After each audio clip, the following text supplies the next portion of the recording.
Students, आज हम important tips of how to solve unseen passage करेंगे। तो अदरवाइज टिप्स यही है, रीडिंग एंड अगेन रीडिंग। तो आप बार बार इसको पढ़ के ही अंडरस्टैंड करेंगे। कॉम्प्रिहेंशन मीन्स ही अंडरस्टैंडिंग होता है, तो इसके लिए पर्टिकुलर कोई फार्मूलाज नहीं होते, पर रीडिंग का एक वे होता है। तो tips for solving comprehension passages. First is read the passage thoroughly.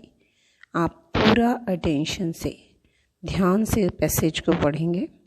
The reading should be quick. ऐसा नहीं है कि आप बहुत ज़्यादा टाइम लगा दें, तो इसके लिए आपको प्रैक्टिस रिक्वायर्ड है ताकि आपका एग्जामिनेशन में टाइम सेव हो जाए। तो आप जल्दी रीडिंग, और जल्दी कैसे होगी? प्रैक्टिस से। शुरू में बेटा अंडरस्टैंडिंग में टाइम लगेगा, तो आपको जब प्रैक्टिस हो जाएगी रीड करने के लिए तो आपका टाइम कम लगेगा। Focus on the relevant details and underline them with pen और पेंसिल। बेटा आपने डिटेल्स को अंडरलाइन करना है पेन और पेंसिल से, लेकिन वाइल प्रैक्टिसिंग ओनली। एग्ज़ाम में, फाइनल एग्जामिनेशन में, बोर्ड में आपको क्वेश्चन पेपर पर कुछ लिखना अलाउड नहीं होता, तो आप सिर्फ अपना प्रैक्टिस में पेन और पेंसिल से चीज़ें अंडरलाइन कर देंगे ताकि आपको सॉल्व करते हुए वो जल्दी मिल जाए। तो ये आप प्रैक्टिस में करेंगे, उसके बाद धीरे धीरे रीडिंग का टाइम कम होता जाएगा और आपका ये पेंसिल छूटता जाएगा। Read the questions carefully and go back to the passage to find the answer. फिर मिनिमम 3 रीडिंग्स रिक्वायर्ड होती हैं। पहली रीडिंग में आप रीड कीजिए और आंसर्स निकालने की कोशिश कम कीजिए, क्योंकि आपको जो अंडरस्टैंडिंग है वो 50 to 80% ही होता है। तो आप उसको दोबारा रीड करेंगे। The answers are generally in a logical sequence. ज़्यादातर लॉजिकल सीक्वेंस में होते हैं, लेकिन इस चीज़ को हम 100% श्योर नहीं ले सकते, तो आगे पीछे कहीं भी हो सकते हैं।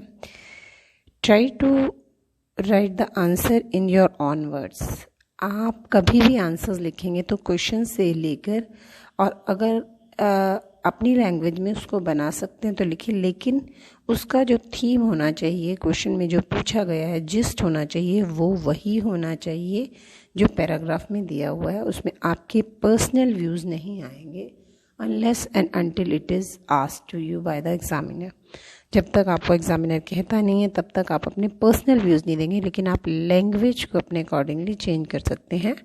एक जो मिसिंग पॉइंट बच्चों में पाया जाता है, वो क्वेश्चन और आंसर को कनेक्ट नहीं करते।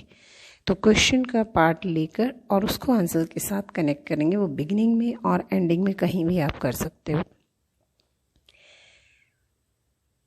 To find answer to the vocabulary based question like synonyms etc, replace the word with the meaning। आपको जब सिनोनिम या एंटोनिम कुछ भी ढूंढना होता है, तो आप जिस लाइन में आपको अप्रोप्रिएट वर्ड दिख रहा है, तो और जो वर्ड दिख रहा है उसके साथ उस वर्ड को हटाकर जो आपसे पूछा गया, अगर वो सेट होता है और वो मीनिंग लाइन वैसी ही देती है, तो वो आपका आंसर करेक्ट होगा।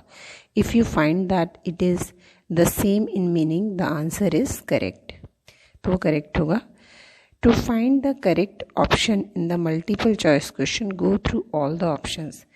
बेटा बच्चे क्या करते हैं, ऑप्शन 1 पढ़ा या 2 पढ़ा, जिस पर भी ध्यान चला गया, और अगर उनको लगता है कि ये ठीक है तो वो बाकी ऑप्शंस को पढ़ते नहीं है और आंसर गलत हो जाता है।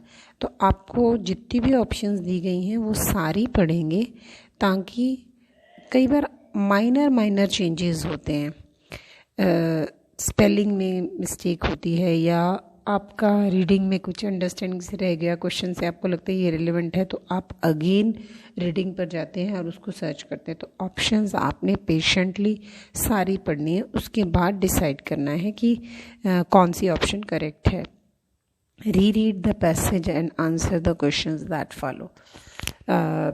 आपने पैराग्राफ को दोबारा रीड करना है और आंसर्स फिर डिसाइड करने हैं कि कौन से करेक्ट है। एक बेटा आपको पूरा क्वेश्चन लिखने की ज़रूरत नहीं होती, आपको क्वेश्चन नंबर ही लिखना होता है और वो करेक्ट क्वेश्चन नंबर लिखना होता है। ये आपका टाइम सेव करता है। तो आप क्वेश्चन नंबर लिखेंगे, सपोज क्वेश्चन नंबर दिया हुआ है 1 और उसके आगे 10 पार्ट्स दिए हुए हैं, तो 1 पार्ट 1 पार्ट 2 पार्ट 3 पार्ट 4 इस तरह से आप लिखेंगे। No need to write each and every question on the answer sheet. तो आप आंसर्स लेकिन करेक्ट क्वेश्चन नंबर के साथ लिखेंगे। बेटा इसके साथ आपको एक पैसेज दिया जा रहा है जो आप सॉल्व करेंगे। Thank you.